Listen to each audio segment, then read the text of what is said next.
Assalamualaikum warahmatullahi.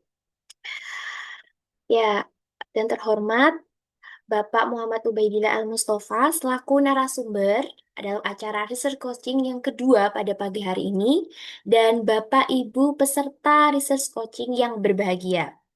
Apa kabar Bapak Ibu semuanya?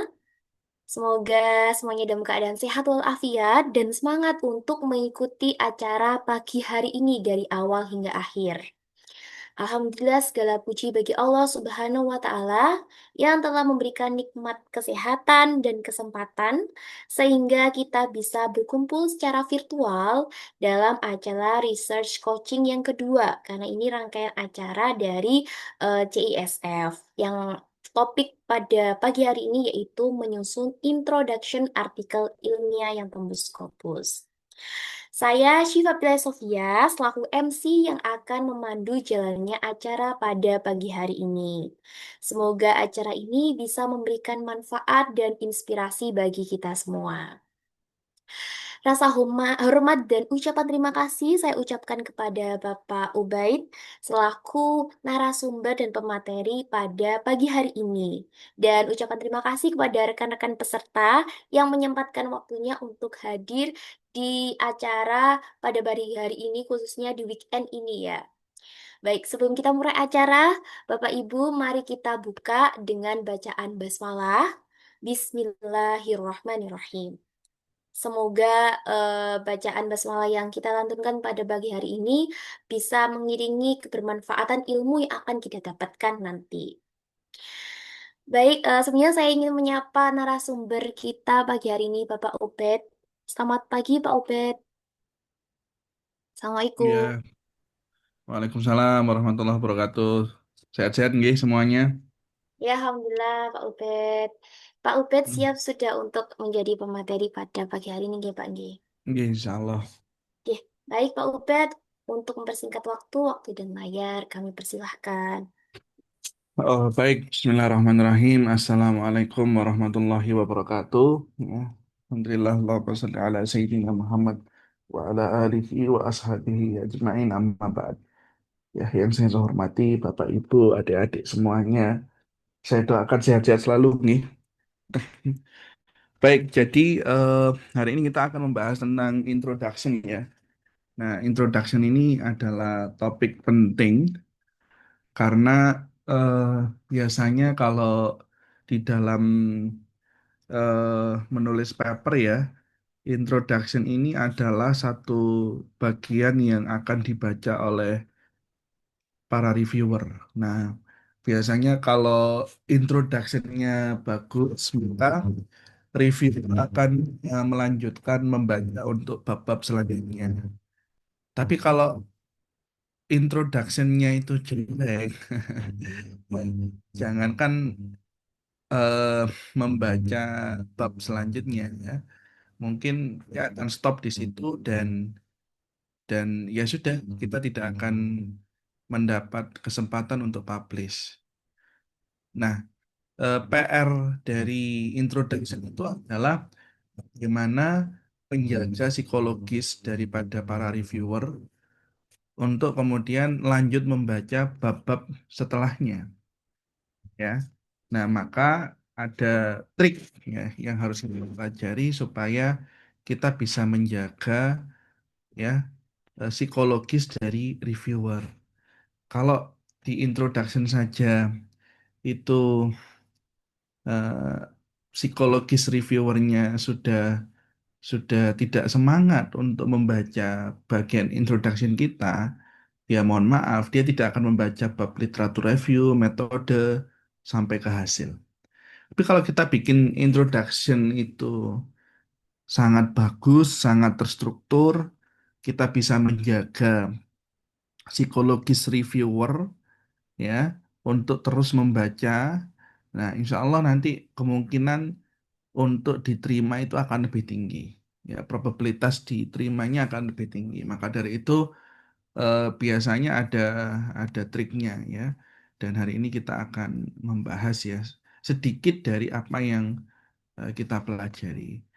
Ya, Bapak Ibu, adik-adik sekalian ya, saya mohon izin ya share screen Jadi eh, sebenarnya saya juga belajar ya, dan saya mempelajari cara membuat introduction atau menyusun introduction ini dari Prof. Iman Harimawan. Ya, jadi eh, apa yang saya sampaikan ini adalah materi dari Prof. Iman Harimawan yang beberapa tahun yang lalu disampaikan kepada kami dan kami belajar dari situ untuk menyusun introduction. Ya, nah. Jadi Bapak Ibu yang saya hormati, ada beberapa hal ya yang perlu kita ketahui. Yang pertama adalah introduction itu memiliki struktur. Nah, struktur ini ya harus kita tata sedemikian rupa sehingga cerita yang ingin kita kembangkan itu bisa bagus ya. Kadang-kadang kan kita bingung ya, ini introduction ini kita nulis apa sih gitu. Ada yang mulai dari masalah, ada yang mulai dari penelitian-penelitian terdahulu, ada yang mulai dari data, ada yang mulai dari fenomena, dan lain-lain. Nah, sehingga kita butuh satu struktur yang bagus gitu ya, sehingga menulis introduction itu menjadi lebih mudah. Ya, nah ini adalah struktur. Memang ya, Bapak Ibu, tidak ada standarisasi. Ya, tidak ada standarisasi di mana penulisan introduction itu harus seperti ini gitu. Tidak. Ya, jadi belum ada standarisasi terkait dengan penulisan introduction. Tapi setidaknya kalau kita melihat ya jurnal-jurnal yang terbit yang bagus itu mereka punya komponen-komponen seperti yang ada di dalam tabel ini. Ya, ini ada berapa komponen? Satu, dua, tiga, empat, lima, enam, tujuh, delapan, sembilan. Ada 9 komponen Bapak Ibu yang harus ada dalam introduction. Dan masing-masing komponen itu terdiri dari satu sampai 2 paragraf. Ada komponen yang wajib, ada komponen yang sunnah, ya. Ada komponen yang harus ada. Ada komponen yang dia kalau ada bagus, kalau nggak ada pun tak apa-apa, ya. Nah, ini akan kita pelajari ya satu-satu apa saja sih komponennya sehingga nanti Bapak Ibu dan adik-adik semua bisa memahami ya. Nah, setidaknya, oh seperti ini toh struktur menulis introduction yang baik itu seperti ini. Dan coba nanti Bapak Ibu dan adik-adik apa ya fokus pada pembahasaan, bahasanya seperti apa, ya.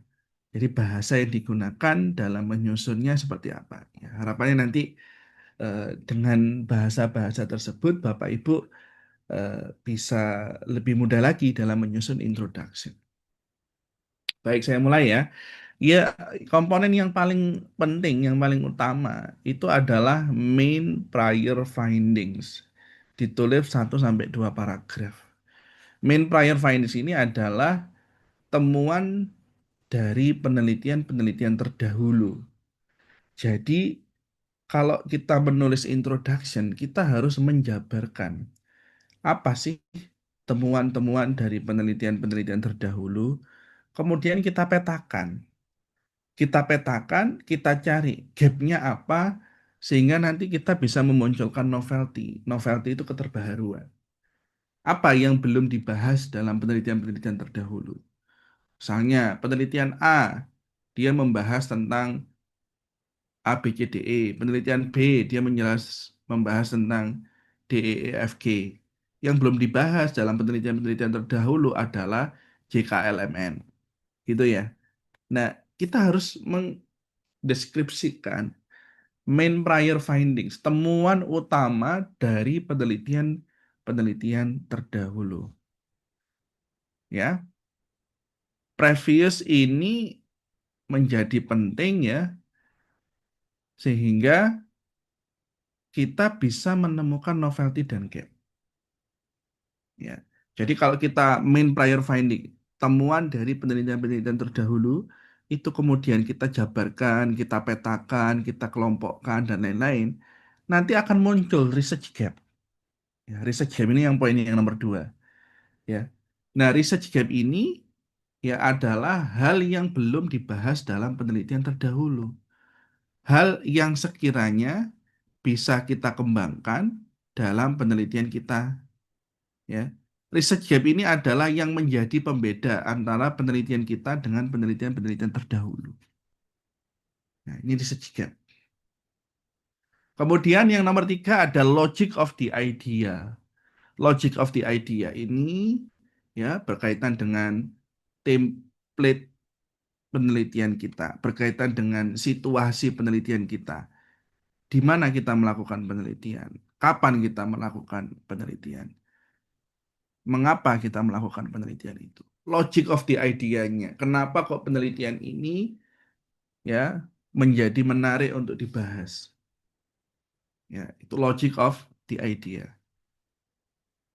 Logic of the idea ini adalah apa hal-hal yang kiranya harus kita sampaikan kepada para reader, para pembaca.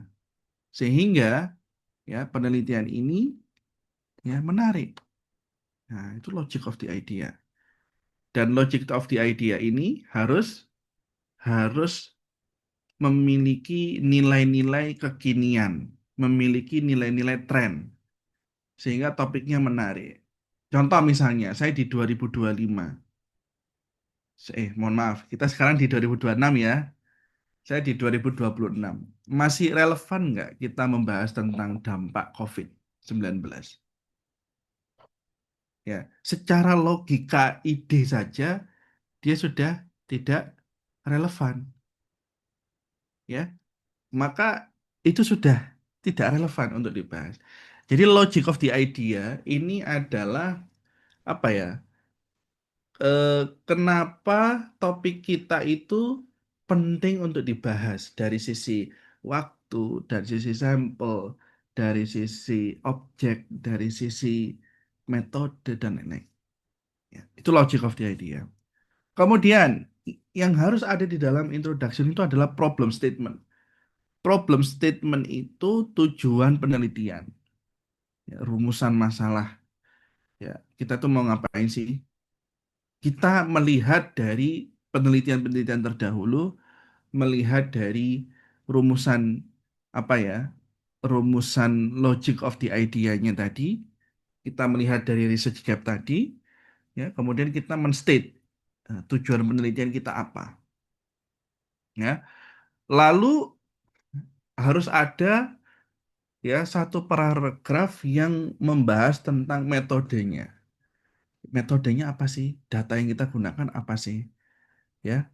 Baru nanti kita akan membahas tentang main findings. Main findings itu adalah temuan kita. Dan itu adalah hasil yang kira-kira itu ingin kita ceritakan. Ya, satu paragraf sampai dua paragraf. Nah, kalau misalnya kita sempat atau masih perlu dibahas lebih lanjut, kita bisa membahas additional finding, temuan-temuan tambahan kita. Jadi main finding itu adalah yang paling penting, yang paling signifikan. Kalau variabelnya itu yang paling robust gitu ya. Baru kita membahas additional findings. Ya, additional finding itu adalah temuan-temuan tambahan, ya. Nah, baru kemudian kita membahas kontribusi penelitian, ya. Kontribusi penelitian ini adalah manfaat penelitian kita untuk berbagai macam stakeholder, ada pemerintah, ada industri, ada pelaku usaha, dan lain-lain.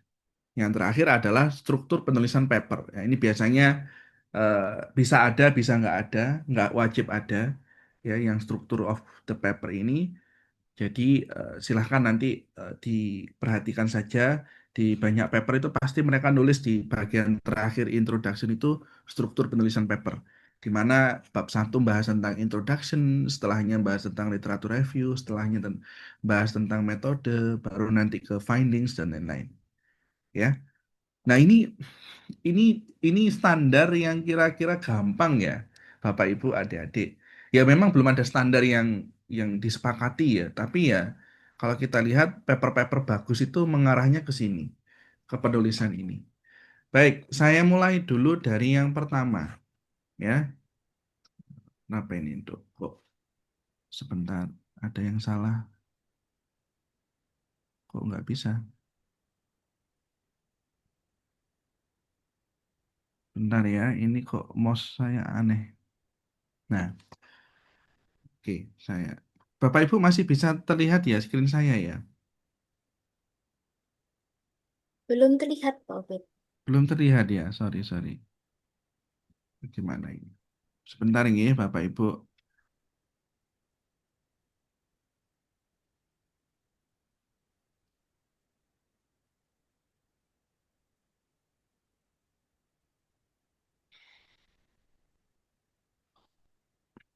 Baik, jadi setelah kita, oke, ini sudah terlihat ya. Mbak Siva, apakah terlihat ini Mbak Siva? Iya, baru terlihat, Pak. Oke, mohon maaf Bapak Ibu, tadi ada gangguan teknis. Jadi ini adalah ya sekiranya beberapa komponen yang harus ada di dalam introduction. Dan komponen ini diharapkan mampu untuk menjaga psikologis dari reviewer. Karena kalau kita menyusunnya itu tidak terstruktur, saya khawatir psikologis reviewer itu nanti akan hancur ya, akan males gitu ya. Maka kita perlu untuk membuat suatu struktur sehingga psikologisnya itu bisa tetap terjaga. Baik, nah ini ada salah satu contoh ya dari paper kami, ya judulnya Optimizing Zakat Governance in East Java Using ANP ya. Nah, kita di sini melihat peran dari zakat teknologi ya. Nah, Bapak Ibu bisa membaca paper ini silahkan ya. Publish di tahun 2021 ya. Dan ini saya ingin memberi contoh ya bagaimana menulis introduction dengan kerangka yang tadi kami susun. Nah, Bapak Ibu, kita mulai dulu dari main prior findings, Bapak Ibu. Ya, main prior findings ini adalah temuan-temuan dari penelitian terdahulu. Ya, kita sebutkan penelitian terdahulu itu membahas tentang apa, kemudian temuannya apa. Ya, kalau bisa kita mengkelompokkan, mencoba dari pengelompokan tersebut mencari celah, ya, mencari celah sehingga ya kita bisa melengkapi celah tersebut. Nah, itu yang disebut dengan research gap. Contoh ini ya, ini adalah main prior findings. Di sini kami apa namanya membahas ya tentang permasalahan ya Iya, Pak. temuan dari permasalahan yang ada di tata kelola lembaga zakat ya. Contoh misalnya ya there are several problems found in the implementation of their intermediary service. Ya, yang pertama Khalid misalnya. Khalid dan kawan-kawan tahun 2018 mereka ya mengeksamin ya melakukan penelitian tentang zakat manajemen dan ada beberapa problem seperti lack of periodic syariah audits. Jadi kurangnya audit syariah. Penelitian tentang Santoso ya kemudian ya dia menemukan bahwa management of zakat institution still has not reached its optimum level ya tidak optimum ya. Kenapa kok tidak optimum? Karena lack of synergy ya sinergi yang sangat lemah between all stakeholders in the collection and distribution of zakat. Jadi sinergitas antar stakeholder itu masih sangat lemah sehingga kurang optimum. Nah, ini adalah penelitian-penelitian terdahulu yang membahas tentang topik kita dan problem dari apa yang ingin kita kembangkan. Jadi kalau penelitian ini ya sesuai judul tadi ya, kami ingin membahas optimalisasi ya zakat governance, tata kelola zakat ya, dan kita ingin menekankan peran teknologi di sini. Dan ini adalah penelitian-penelitian terdahulu yang membahas tentang tata kelola zakat dan menemukan adanya problem-problem tadi. Jadi zakat manajemen itu apa sih problem-problemnya? Kita cek coba di penelitian-penelitian terdahulu ya. Nah, ini adalah main prior findings. Kita tulis 1 sampai 2 paragraf, Bapak Ibu. Dan mohon diperhatikan, kalau kita ingin tembus ke jurnal yang bagus, maka main prior findings-nya itu harus dari jurnal-jurnal yang bagus. Misal, kalau kita mau tembus ke Q1, ya main prior findings-nya harus dari jurnal-jurnal Q1. Nggak mungkin mereka mau publish kalau misalnya kita target Q1, tapi main prior findings kita dari jurnal-jurnal Sinta. Mereka nggak kenal Sinta itu apa. Atau mungkin dari jurnal Q4, Q3 yang nggak jelas. Atau bahkan dari predatory. Mereka akan sangat perhatian, sangat fokus, dicek satu-satu citasinya. Ini jurnal apa gitu ya. Ini jurnal apa namanya, ranking berapa gitu. Sehingga kita membangun prior findings itu benar-benar berbasis penelitian-penelitian yang bagus. Nih Bapak Ibu nih. Nah, di sini kita ceritakan apa sih ya hal-hal temuan-temuan dari penelitian terdahulu terkait dengan topik yang sedang kita bahas. Ya, dan harapannya kita bisa melakukan pengelompokan.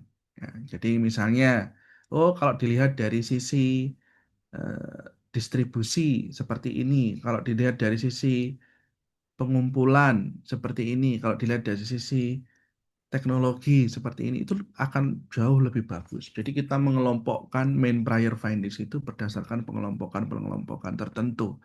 Itu malah lebih mantap lagi. Ya.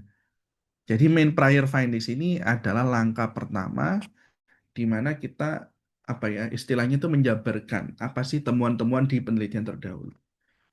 Nah, Bapak Ibu yang saya hormati ya, setelah kita membahas tentang prior finding satu dua paragraf, maka langkah selanjutnya adalah kita membahas tentang research gap. Apa yang belum ada dalam penelitian-penelitian terdahulu yang mana kita bisa lakukan, yang mana itu menjadi topik penelitian kita. Jadi Bapak Ibu, topik penelitian kita itu jangan sampai dia itu terlepas dari penelitian-penelitian terdahulu.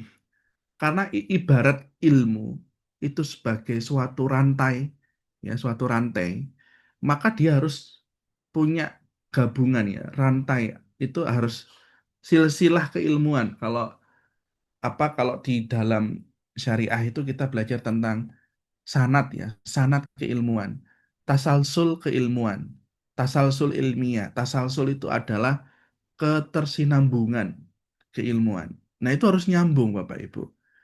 Jadi janganlah kita melakukan satu penelitian yang mana ini tuh nggak nyambung, belum dibahas di penelitian-penelitian terdahulu.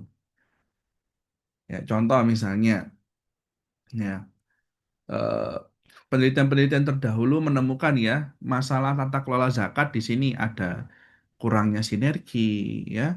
Kemudian di sini ada apa kurangnya audit syariah, ya.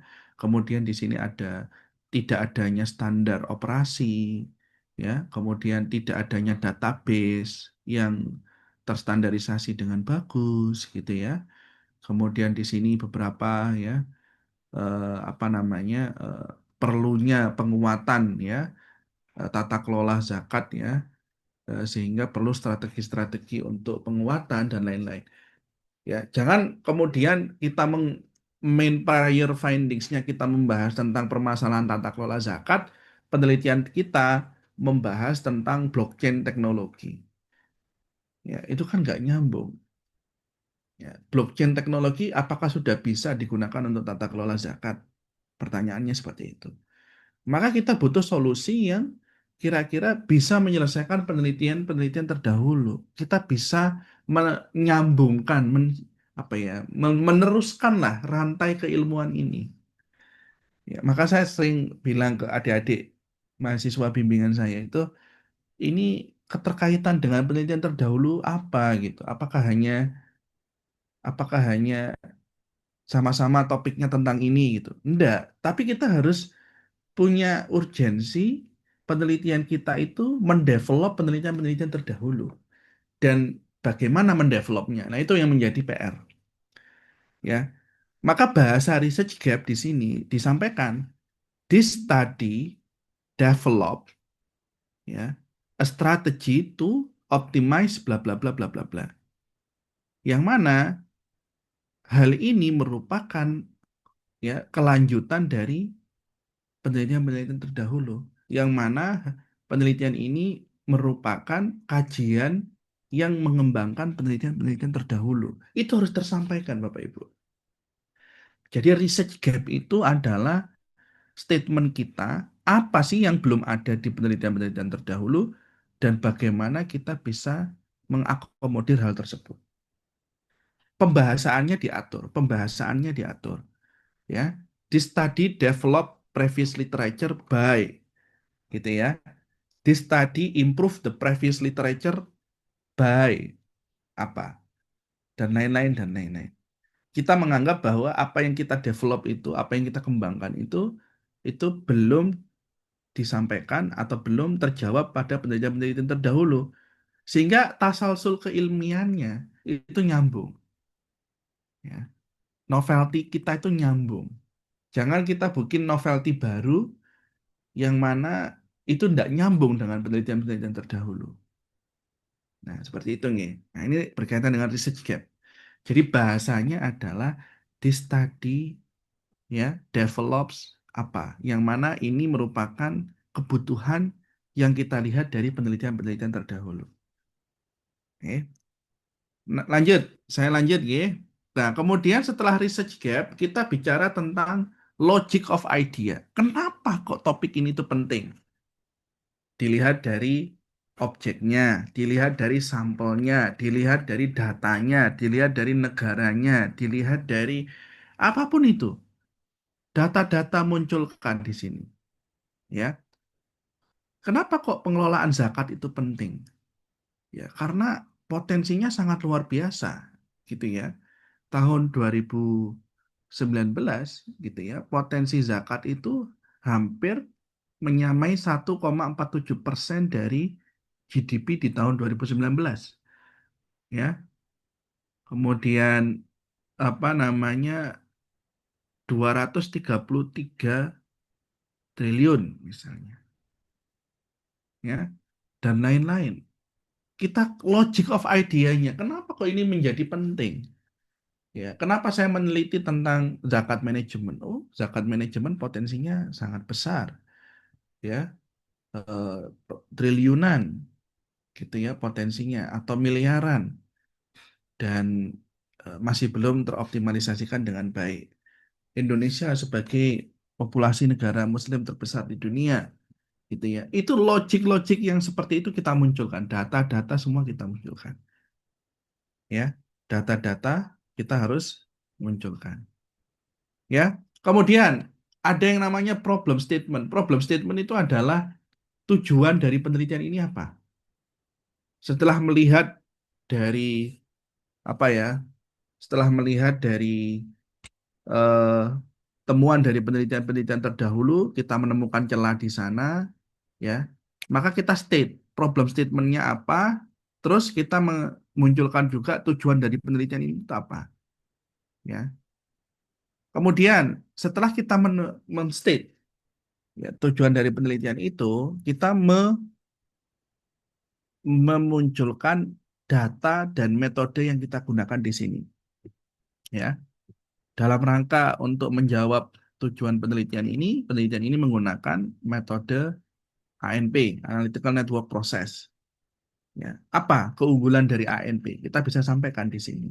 Datanya seperti apa? Kita bisa sampaikan di sini. Ya. Kemudian kenapa kita memilih ANP? Kita bisa sampaikan di sini. Jadi data dan metode itu kita membahas satu paragraf khusus tentang dengan metodenya apa, datanya seperti apa, kenapa memilih data tersebut, kenapa memilih metode tersebut, keunggulan metode tersebut dibanding metode lain apa, keunggulan data tersebut dibanding data yang lain apa, itu kita bahas satu paragraf. Oke. Lalu kemudian setelah itu kita membahas main findings. Nah, ini memang kita bahasnya adalah langsung, ya, apa sih temuan utama kita itu apa? Ya, setelah di running datanya apa ini menjadi temuan utama, ya. Kemudian kita membahas juga additional findingnya apa. temuan-temuan tambahannya apa. Ini satu kalimat saja cukup main finding. Selebihnya kita membahas tentang additional findingnya. Ya, dibahas satu paragraf cukup. Ya, jadi supaya konsistensi dari psikologi reviewernya itu masih tetap terjaga. Ya, maka kita harus menceritakan di pendahuluan main finding kita seperti ini dengan beberapa additional finding seperti ini. Dan kalau misalnya penelitian kuantitatif, biasanya kita juga menyebutkan ya bahwa temuan kita itu robust. Ya, kita menggunakan strategi robustness check yang seperti ini dan hasilnya seperti ini. Nah, itu biasanya kita sampaikan pada main finding dan additional finding. Nah, dua terakhir ya kita membahas tentang kontribusi ya, kontribusi penelitian ini, kontribusi terhadap keilmuan, kontribusi terhadap rekomendasi pemerintah, kontribusi terhadap implementasi di perusahaan, kontribusi apapun itu jenis kontribusi yang kira-kira bisa kita sampaikan di sini. Ya, bahasanya seperti ini. Ya, kontribusi ya. This study adds to the literature of zakat in the following way. First, the result of this study shed light on the urgency of technology application in zakat governance. Ya, jadi penggunaan bahasanya itu kita atur sedemikian rupa. This study adds to the literature of zakat in the following way. Nah, ini berbicara tentang teknologi, meng-highlight pentingnya teknologi. Kemudian yang nomor dua, second, this study extends studies of bla bla bla bla bla. The previous study analyzed zakat governance using ANP or similar approach, but did not focus on specific governance standard or principles such as zakat core principle. Meanwhile, this study formulates strategies ya based on zakat core principle. Jadi kita mendevelop penelitian terdahulu itu seperti apa? Ya. Nah, third, the result of the study might be useful as a consideration for building strategic management planning. Nah, ini berkaitan dengan apa? Perusahaan, berkaitan dengan institusi, berkaitan dengan tata kelola institusinya, bagaimana dia bisa membuat strategic planning dan lain-lain. Jadi kontribusi ini banyak, kontribusi terhadap teori, kontribusi terhadap praktikal, kontribusi terhadap keilmuan, dia mendevelop penelitian-penelitian terdahulu itu harus kita sampaikan. Sehingga kita bisa menunjukkan bahwa penelitian ini tuh benar-benar bagus, benar-benar penting. Ya. Yang terakhir ada structure of the paper ya, struktur of the paper. Nah, structure of the paper ini membahas tentang bagaimana paper ini dia dikembangkan, ditulis ya. Bab 1 bahas tentang introduction, bab 2 bahas tentang literature review, bab 3 bahas tentang research method, responden, informan, data, ya, objek penelitian gitu ya. Bab 4 kita membahas tentang hasil, bab 5 kita analisis, dan terakhir kita membahas tentang penutup. Ya, begitu Bapak Ibu ya. Jadi kalau kita lihat ya, menulis introduction itu ada strukturnya. Walaupun ini tidak terstandarisasi, tapi minimal komponen-komponen ini tuh harus ada. Kalau tidak ada, kita tidak bisa menjaga psikologis reviewer tadi. Kalau di dalam introduction kita itu tidak tertata, itu psikologis reviewer itu akan terganggu. Sehingga dengan membaca intro saja, dia sudah yakin, ini intronya nggak jelas, jelek ini pasti. Padahal bisa jadi finding kita bagus banget. Metode yang kita gunakan bagus banget. Tapi karena kita nggak bisa nulis intro, ya sehingga kita nggak bisa jaga psikologis reviewernya, akhirnya disimpulkan jelek. Belum masuk ke tahap blind review, sudah di reject pada tahap dash review. Nah, itu masalah juga gitu. Karena kita tidak bisa menulis introduction yang bagus. Kalau introductionnya bagus, kita bisa menjaga eh, apa ya, apa psikologis reviewer tadi sehingga nanti beliau mau membaca literatur review, metode bahkan sampai hasil. Demikian ya, Mbak Siva ya. Kita lanjutkan mungkin sesi diskusi ya, Bapak Ibu. Jadi ya itu sedikit dari apa yang eh, bisa kami sampaikan ya, Bapak Ibu. Jadi monggo nanti dilatih ya, Bapak Ibu, adik-adik dilatih menulis introduction itu ada komponen-komponen tertentu ya, dimulai dari hal yang sederhana, kemudian kita masuk ke logic of idea, kemudian masuk ke apa research gap, masuk ke ini dan lain-lain. Nah, itu mungkin harapannya sedikit sharing ini bisa memberi manfaat. Saya kembalikan ke Mbak Siva, nanti materinya bisa di-share ya Mbak Siva ya. Iya, Pak Ubed, bisa. Literaturenya teori mahal. Oh ya, baik, terima kasih banyak Pak Ubed atas penyampaian materinya untuk pemantik diskusi pada pagi hari ini. Nah, ini Pak udah ada pertanyaan. Yang pertama dari Ibu Tisha.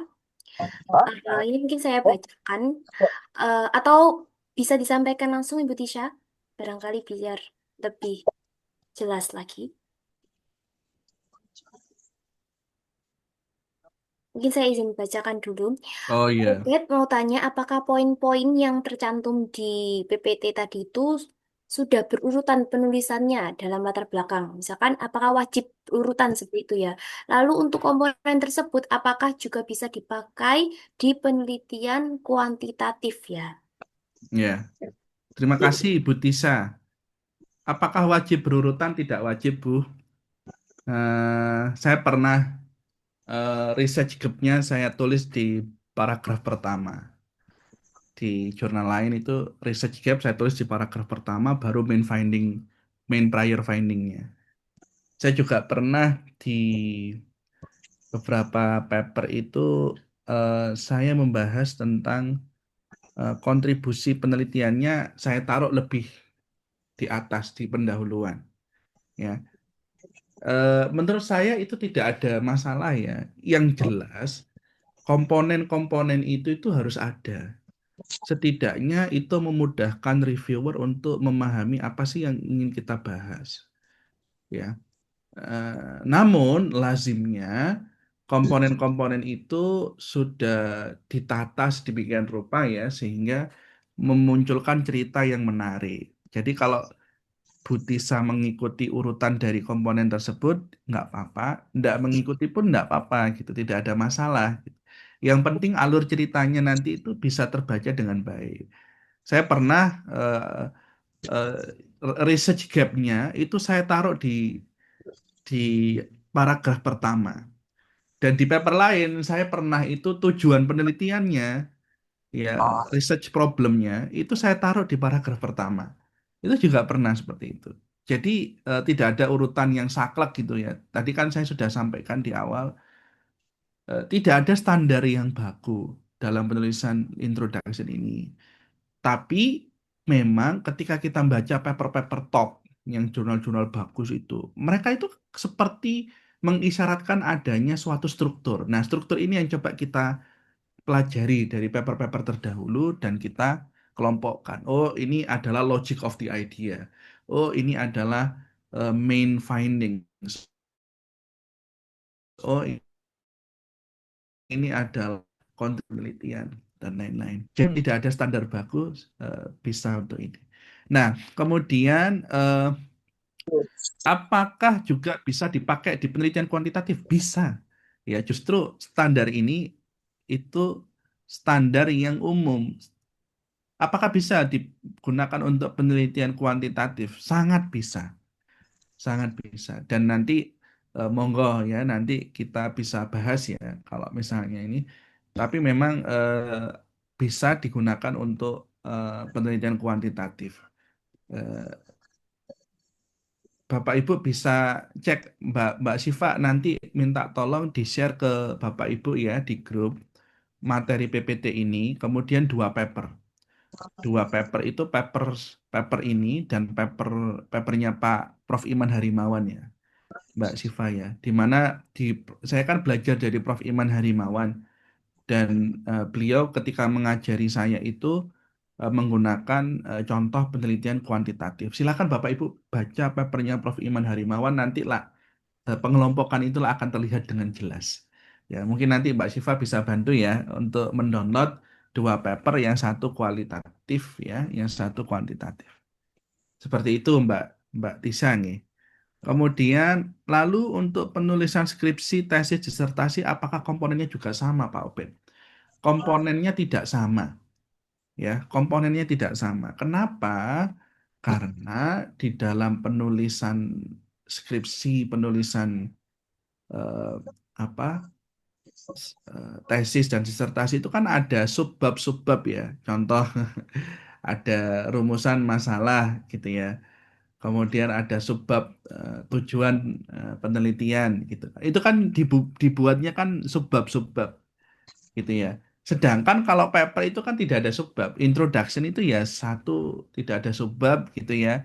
Dan biasanya apa namanya dia langsung aja gitu ya, langsung satu satu dua halaman seperti itu.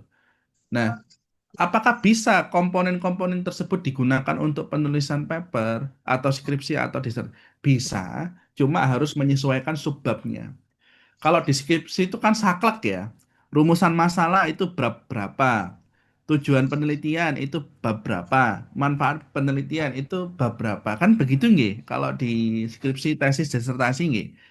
Tapi kalau di paper itu lebih bebas. Mau ditaruh di bagian pertama, mau ditaruh di tengah-tengah, nggak apa. Jadi itu saja.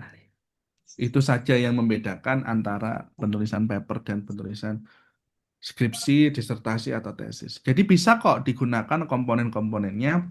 Cuma kalau di skripsi, tesis, disertasi itu ada urutan subbab. Nah, kita mengikuti urutan subbab itu. Sebenarnya sama.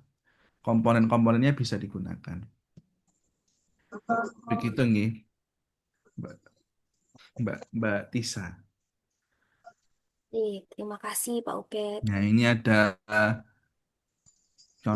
pertanyaan dari Mas Hamzah Muzamil. Ya, selamat pagi Pak. Izin bertanya, apakah ada kriteria menentukan research gap yang baik? Apa perbedaan research gap yang lemah dan yang kuat? Wah, research gap. Research gap itu adalah apa yang belum dilakukan di penelitian terdahulu. Kalau kita bisa melakukan rekomendasi dari penelitian-penelitian terdahulu, maka itu adalah research gap. Ya, jadi research gap itu ya dia Kiri. adalah apa yang belum dibahas dalam penelitian-penelitian terdahulu. Ya, contoh misalnya penelitian A dia dia membahas tentang eh, zakat, tata kelola zakat dari perspektif teknologi. Penelitian B, dia membahas tentang tata kelola zakat dalam perspektif regulasi. Penelitian C, dia membahas tentang tata kelola zakat dalam perspektif masyarakatnya. Nah, dari semua penelitian yang Anda temukan, ternyata Anda menemukan bahwa ada beberapa hal yang harusnya ada, tapi tidak ada. Yang harusnya dibahas, tapi tidak dibahas. Dan Anda mampu melakukan itu. Itulah research gap. Ya. Perkara research gap yang itu lemah atau kuat itu sangat tergantung kepada inovasi Anda dan bagaimana Anda meramu research gap tadi. Selama Anda mampu meyakinkan kepada reviewer bahwa hal yang akan saya lakukan ini sangat bermanfaat karena di penelitian-penelitian terdahulu belum dibahas. Selama Anda bisa meyakinkan itu kepada reviewer, maka research gap Anda bagus. Sedalam apa yang bisa Anda bahas? Sepanjang apa yang bisa Anda olah? Seluas apa yang bisa Anda olah? Itu juga menjadi perhatian. Ya. Jadi kalau misalnya tadi ya di paper yang barusan saya tampilkan tadi, research gap-nya adalah kalau penelitian-penelitian yang lain itu sudah menggunakan ANP, ya, sudah menggunakan AHP dan lain-lain. Tapi mereka tidak ada standar dalam menentukan kriteria kriteria yang digunakan. Nah, saya menggunakan kriteria-kriteria berbasis zakat core principle. Artinya apa? Ada celah di sana. Kalau yang lain mereka membangun modelnya dengan kriteria-kriteria yang mungkin tidak berlandaskan suatu standar. Tapi dalam penelitian ini saya menggunakan kriteria yang berbasis standar. Nah, itu adalah research gap. Jadi kalau Anda bisa menemukan apa yang belum diteliti dan menurut Anda itu penting untuk diteliti atau inovasi yang Anda akan jalankan ini beda dengan penelitian-penelitian terdahulu, saya rasa itu merupakan research gap yang kuat, ya. Jadi sejauh apa, sedalam apa, seluas apa, ya Anda bisa mengakomodir apa yang belum ada dalam penelitian-penelitian terdahulu. Ya, mungkin itu nggih, Mas Muzammil nggih, Mas Hamzah, Hamzah Muzammil. Ya, jadi insya Allah kalau kita bisa meyakinkan dengan apa? Dengan kedalaman, keluasan, metode yang lebih inovatif, lebih kompleks gitu ya, data yang lebih banyak, analisis yang lebih dalam, mungkin software yang lebih bagus gitu ya. Insya Allah nanti akan apa namanya? akan akan bagus gitu ya, Mas Muzamil. Kemudian ada Mbak Tisa, lebih urgent mana peran introduction dan abstrak dalam penelitian? Menurut saya lebih urgent peran introduction, pendahuluan. Kenapa? Karena abstrak itu bahasanya dilimitasi. Biasanya 250 sampai 300 kata. Sehingga reviewer itu ya dia tidak bisa melihat kedalaman penelitian, ya. Kalau abstraknya, oh biasanya dibaca 1 menit lah abstrak itu ya sama reviewer ya. Reviewer itu orang-orang sibuk Bapak Ibu. Jadi kalau sebisa mungkin kita buat introduction yang baik, ya. Kalau kita ada typo, ada satu kalimat yang nggak jelas atau itu langsung di reject. Ya, di jurnal itu kan acceptance rate-nya ya, apalagi yang jurnal-jurnal top tier ya, apalagi yang jurnal-jurnal bagus Q1 gitu, itu acceptance rate-nya itu sangat rendah. 1%, 2%. Artinya apa? Dari 100 paper yang masuk ke jurnal tersebut, hanya 1 paper yang diterima. Ya. Nah, kalau kita tidak bisa mempertahankan reviewer psikologisnya, ya, sudah hancur karena tipu di abstrak atau di pendahuluan, ya sudah dia nggak akan baca literatur review, dia nggak akan baca hasil, dia nggak akan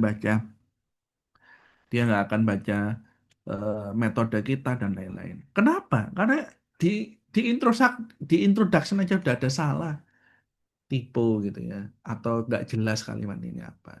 Bagaimana dengan hasilnya gitu. Jadi yang dibaca itu ya introduction. Mereka nggak akan baca hasil kalau nggak membaca introduction. Maka menurut saya lebih penting introduction daripada abstrak. Sekali introduction-nya itu bagus, dia akan lanjut baca literatur review, metode, hasil, dan lain-lain.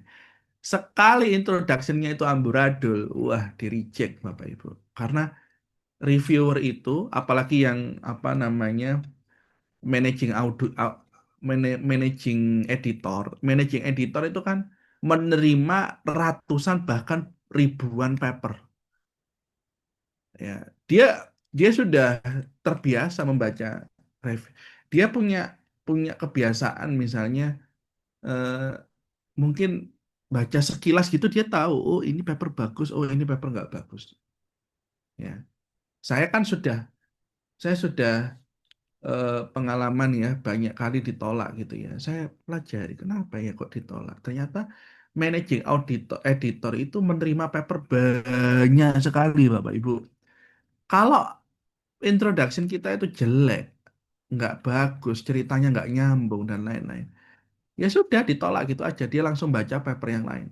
Walaupun mungkin hasil kita itu robust, ya, metode yang kita gunakan mungkin very complicated ya. Kemudian hasil yang kita gunakan itu, hasil yang kita peroleh itu benar-benar bagus gitu ya. Tapi kalau introduction-nya nggak jelek, nggak benar, sudah mereka tidak akan baca sampai sana. Ini paling penting dalam penelitian. Mengapa ini kok muncul di topik kedua, nggak topik ketiga, topik keempat? Karena menurut saya ini paling penting, Bapak Ibu, di hari kedua ya, di sesi kedua. Ya, kalau kita nggak bisa melihat introduction yang bagus, ya, ya mohon maaf gitu, nggak akan anu, ya.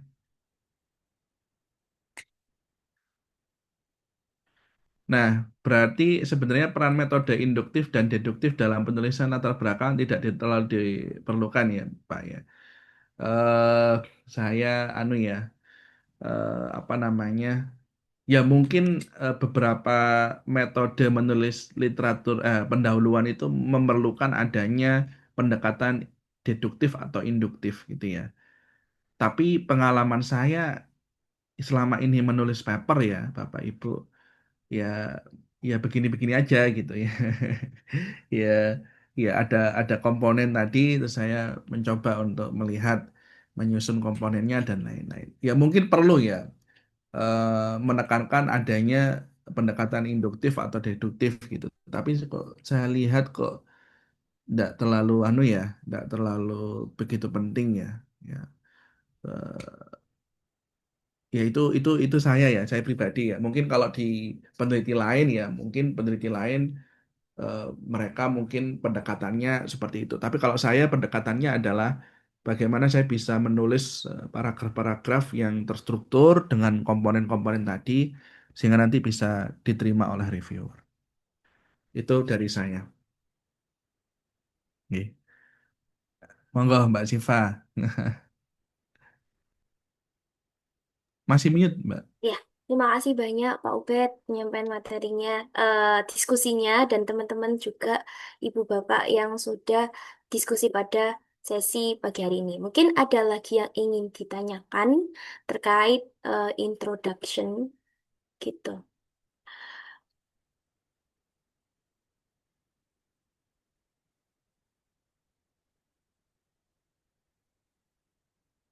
Oh ya, mungkin saya sedikit eh, melebarkan pertanyaan ya, maksudnya mengembangkan pertanyaan tadi Pak. Berarti kalau misalkan singkatnya berarti kalau penelitian untuk publikasi di Q1, Q2 itu punya kriteria susunan yang berbeda ya Pak. Dalam artian, maksudnya ketika kita mau submit di jurnal Q1 sama yang ke bawahnya, berarti itu tingkat apa ya, tingkat kesulitannya berbeda, tingkat pendalaman pembahasan kompleksitasnya gitu Pak berbeda. Terus biasanya yang paling fatal ya dilakukan oleh penulis yang udah sering publikasi gitu, tapi kok nggak lolos-lolos di Q1 gitu itu yang paling sering apa Pak? Hmm, Paling mungkin fatal. saya bahas yang paling fatal ya, sehingga kok anu, yang paling fatal itu adalah gagal untuk mencari research gap. Itu yang paling fatal. Jadi seakan-akan penelitian kita itu berdiri sendiri atas inovasi kita sendiri gitu. Tidak ada keterkaitannya dengan penelitian-penelitian terdahulu. Itu yang paling fatal, ya. Nah, maka dari itu ketika saya membimbing adik-adik mahasiswa saya, saya selalu saya selalu menyampaikan ini kamu melakukan penelitian ini itu nyambungnya dengan penelitian-penelitian terdahulu itu ada di mana gitu. Jangan sampai kita punya ide, kita punya tujuan penelitian sendiri gitu ya, yang mana itu tidak nyambung dengan penelitian-penelitian terdahulu gitu. Ya, contoh misalnya eh, penelitian-penelitian yang saat ini sedang membahas tentang stabilitas perbankan syariah gitu ya. Eh, Kemudian efisiensi, kemudian apa namanya produktivitas perbankan syariah gitu kan trennya kan saat ini membahas tentang itu gitu ya. Tahu-tahu ada mahasiswa yang misalnya membahas tentang Pak, saya punya ide.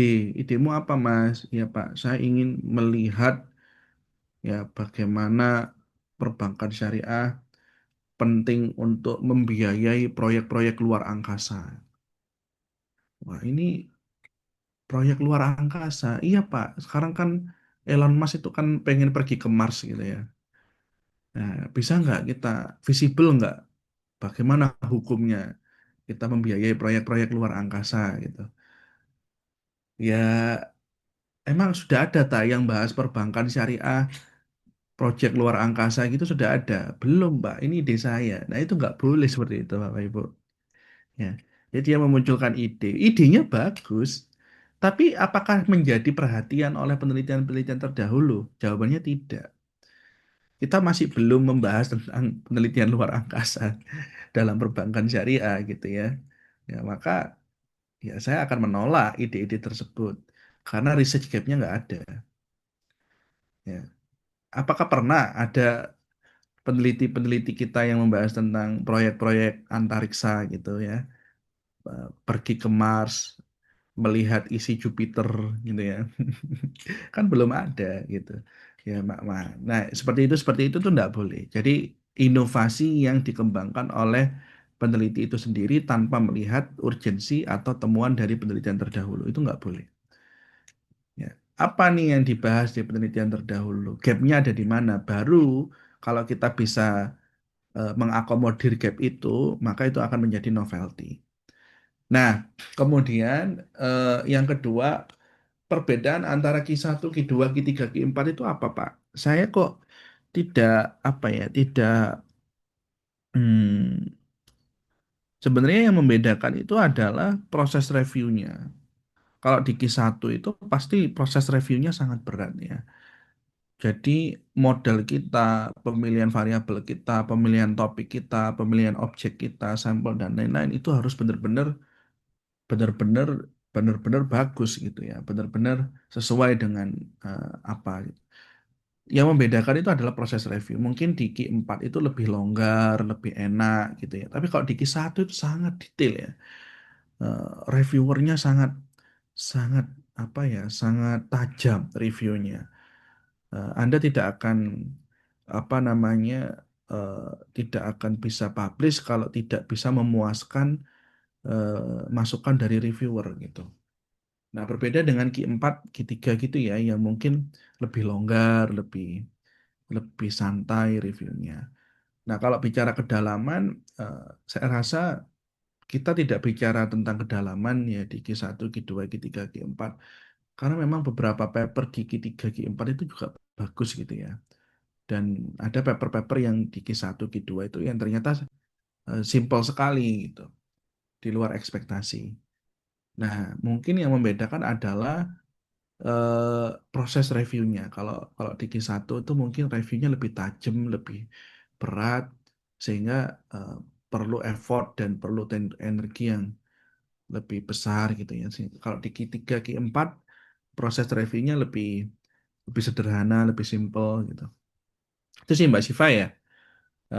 Mungkin kedalaman semuanya sama-sama sama-sama dalam ya. Bahkan kalau bisa sedalam mungkin kita menulis paper.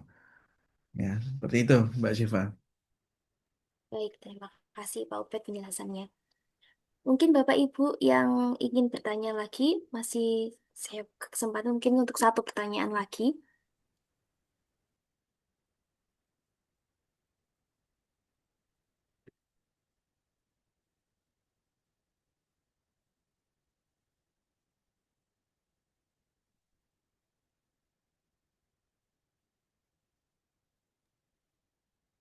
Baik, jika memang tidak ada pertanyaan lagi, mungkin bisa dicukupkan saja nggih Pak nggih. Atau ada tambahan dari Pak Ubed sebagai penutup.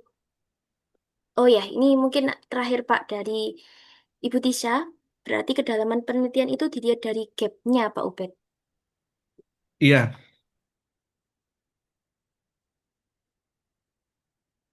iya. Jadi kedalaman penelitian itu adalah dilihat dari gapnya. Bapak Ibu, kita itu perlu untuk mencari gap, Bapak Ibu. Eh, apa yang belum dibahas di penelitian terdahulu?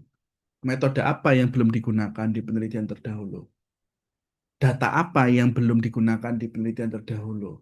Variabel apa yang belum digunakan di penelitian terdahulu? Objek apa yang belum digunakan? Itu adalah gap. Nah, kalau kita bisa mengakomodir gap itu atau beberapa gap dalam satu penelitian yang akan kita lakukan, nah itu novelty, Bapak Ibu. Nah, semakin banyak gap yang bisa kita kita lakukan dalam satu penelitian, nah itu menjadi novelty yang sangat bagus. Dan itu berlapis. Jadi novelty-nya nanti keterbaruan di metodologinya, di variabelnya, di objeknya, di dan lain-lain. Jadi kalau Bapak Ibu, kalau di paper-paper Q1 itu novelty-nya itu berlapis-lapis. Jadi novelty di metodenya, novelty di eh, variabelnya, novelty di datanya, novelty di sampelnya itu disebutkan semua. Karena dia bisa menemukan gap dari berbagai macam paper dijadikan satu. Jadi beberapa macam gap itu jadi satu fokusan di penelitian. Nah, itu levelnya level Q1. Eh, Contoh misalnya ya, penelitian A, dia fokusnya ke Indonesia saja. Penelitian B, dia fokusnya ke ASEAN. Nah, belum ada nih yang membahas tentang negara OIC country gitu. Maka saya datang dengan penelitian yang membahas tentang OIC country. Kemudian yang kedua, penelitian A, dia membahas tentang variabel produktivitas saja. Penelitian B, dia membahas tentang stabilitas saja. Saya datang dengan penelitian yang menggabungkan antara produktivitas dan stabilitas. Nah, itu caranya seperti itu, Bapak Ibu. Jadi kita lihat dulu nih gapnya apa yang belum dibahas di penelitian terdahulu. Rekomendasi yang mereka sampaikan di penelitian-penelitian mereka itu apa? Kalau kita bisa, kan biasanya kan di masing-masing penelitian itu kan ada rekomendasi penelitian lanjutan. Nah, kalau kita bisa mengakomodir rekomendasi penelitian lanjutan itu sebenarnya sudah novelty. Menurut saya loh ya. Dan kalau kita bisa mengakomodir, ya, penelitian, contoh misalnya, penelitian Fulan itu rekomendasi lanjutannya adalah eh, kita harus melakukan studi di lebih banyak sampel lagi. Nah, saya bisa melakukan itu. Nah, itu adalah novelty untuk saya. Ya, tinggal sejauh mana, sedalam apa, ya, itu bergantung kepada ketersediaan data, kemampuan kita, akses kita, dan lain-lain. Ya, mungkin itu, Bapak Ibu. Jadi, research gap itu sangat penting. Eh, Perlu sekali kita melihat ya research gap-nya. Makanya perlu dikelompokkan tadi ya saya bilang ya. Oh ini bahasnya tentang ini. Nah nanti Bapak Ibu semakin banyak membaca paper-paper yang top, mungkin nanti akan secara tidak langsung akan ter apa ya tersirat gitu ya di dalam pemikiran kita. Oh ini bahas tentang previous findings. Oh ini bahas tentang research gap. Oh ini bahas tentang rumusan masalah. Oh, ini bahas tentang nanti secara otomatis akan seperti itu kalau sudah memahami. Oh, ternyata di dalam introduction itu ada komponen-komponen yang mereka mereka mereka mereka jaga gitu dan struktur komponen ini yang akan sangat bermanfaat untuk kita. Begitu nggih, Bapak Ibu. Baik, terima kasih banyak Pak Ubed, Betisha, dan eh, Kak Muzamil, dan Bapak Ibu peserta webinar pada pagi hari ini. Mungkin kalau sudah tidak ada pertanyaan lagi, webinar bisa dicukupkan, ya Pak Nge. Nggih. Nggih. Terima kasih Bapak Ibu. Sampai ketemu di episode ketiga minggu depan, insya Nah, Allah. insya Allah. Nggih. Ya, saya izin mengingatkan juga untuk Bapak Ibu, untuk proses klaim sertifikat bisa mengisi link G-form yang sudah panitia berikan linknya di komentar gitu. Untuk sesi terakhir mungkin sesi dokumentasi terlebih dahulu. Bisa dibantu Kak Muzamil untuk sesi dokumentasi. Bapak Ibu dimohon apabila tidak berhalangan bisa on kamera. Kita foto bersama untuk mendokumentasikan webinar pada hari ini. Baik, untuk sesi dokumentasi saya izin pandu ya, Kak Syifa. Izin Bapak Ibu silakan yang berkenan untuk on cam bisa on cam agar kita bisa mengabadikan momen bersama-sama. Izin share, izin untuk screenshot dalam hitungan 3, 2, 1. Sekali lagi, 3, 2, 1. Baik, terima kasih sudah saya screenshot Kak Syifa. Saya kembalikan kepada Kak Syifa lagi. Terima kasih Kak Muzamil. Terima kasih sekali lagi Pak Ubed dan Ibu Bapak peserta webinar. Semoga kita bisa bertemu di sesi coaching berikutnya insya Allah yang akan diselenggarakan minggu depan. Saya izin menutup dengan bacaan Alhamdulillah dan doa kafaratul majelis. Alhamdulillah alamin. Subhanakallahumma bihamdika asyhadu an la ilaha illa anta astaghfiruka wa atubu ilaik. Assalamualaikum warahmatullahi wabarakatuh. Assalamualaikum warahmatullahi wabarakatuh. Sehat-sehat semuanya.